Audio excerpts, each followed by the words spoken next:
Standing Committee on Public Accounts says it will pursue steps to get Brigadier Jaap Burger to appear before the committee. Now, earlier this week, Burger was a no-show in Parliament. He has been repeatedly referenced as the one that received information regarding Andre de Ruyter's allegations of corruption at Eskom. However, Burger has raised concerns about his safety and security if he appears before the committee. Let's get some more details around this. I'm joined by Advocate Paul Hoffman, Director at Accountability Now. Advocate Hoffman, a very good evening to you. Thank you so much for your time. A top-ranking police officer who investigated crime at Eskom, failing to appear before Scopa, fearing for his safety. What do you make of that? Well, his safety is also obeying the order given by the National Commissioner of Police, who is the big boss of the police. So I think he's got a lot to answer for. First of all, he's not prepared to account to Parliament for what he knows in relation to Andre de Ruyter's complaints about corruption in Eskom. And secondly, he's not obeying a lawful order to appear before Scopa. Scopa has the power to subpoena him and to have him jailed for ignoring a subpoena that is given to him. His excuse seems to be a little bit threadbare. Parliament is one of the safest places to be in South Africa when it's sitting. And one cannot imagine that he thinks that he's going to be taken out while he is actually giving evidence in Parliament. And one cannot imagine that those that may be nervous about what he has to say do not know where he is and where to find him.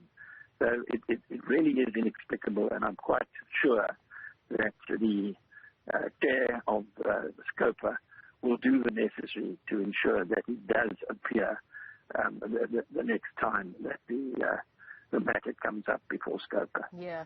We heard the National Police Commissioner, General Fani Masemola, telling the committee that he had told Burger to appear before it, despite his fears of safety. But what he also said was that matters cannot be taken at face value because it might just be people pushing an angle, including those from inside Eskom. With all of that, Masemola was also asked by MPs how he expected the foot soldiers of the SAPS investigating Eskom to react if one of their most senior officers was afraid to come to Parliament. Yes, absolutely. It's a complete failure of accountability on the part of SAPS, and it is indeed a reflection on their lack of professionalism. And both accountability and professionalism are high standard ethical conduct and transparency in what you do. What is required of every public servant in South Africa, including the entire police service in South Africa. So I'm afraid this is not a proud day for SAPS, and it's certainly not a proud day for either the National Commissioner, who doesn't seem to be able to get a very simple instruction obeyed by his underling, nor does it reflect well on the failure to appear and to the questions that Scopa very properly could put to this man. Yeah, because he's been described as the missing link in the committee's inquiry because he was essentially the police officer designated to liaise with Andre de Ruyter after he alerted government of the organized crime activities at the power utility. What do you think this tells us about the inner workings at Eskom and the SAPS? Well, I think it shows you that the fear is in the air. We must remember that Andre de Ruyter has left the country and doesn't seem to be planning to return anytime soon. We must remember that an attempt was made on his life. It's the story of the cyanide-laced coffee is to be accepted, and there's no reason not to accept it. It's a very strange thing to make up. And so the atmosphere of fear around Eskom is real end-of-days stuff because the heat is now on those who have used Eskom as their piggy bank, and the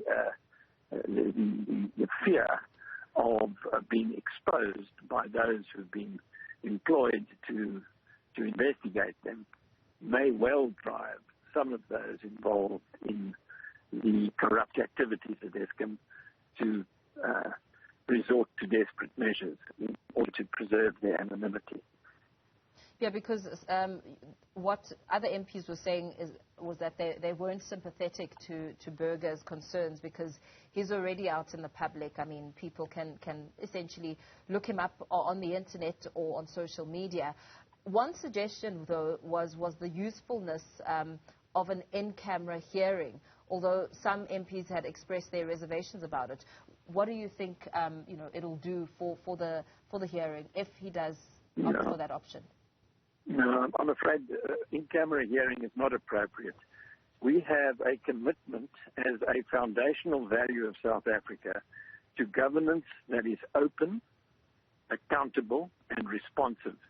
And you'll be neither open, nor accountable, nor responsive if he is allowed to give his testimony before Scopa behind closed doors. It is a cop-out that ought not to be countenanced, and it doesn't look as if Scopa is going to countenance it anyway.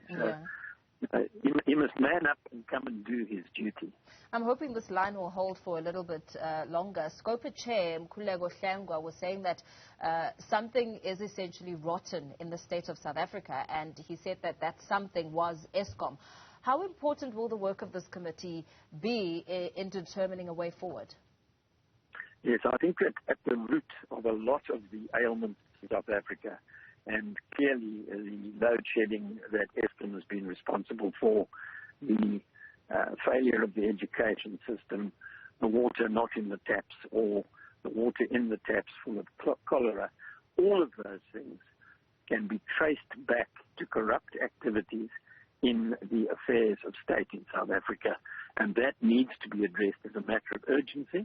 It is not being addressed as a matter of urgency, and that ought to alarm voters and indeed anybody resident in South Africa. Yeah, absolutely. Thank you so much for your time. We're going to have to leave it there. Advocate Paul Hoffman, Director at Accountability Now.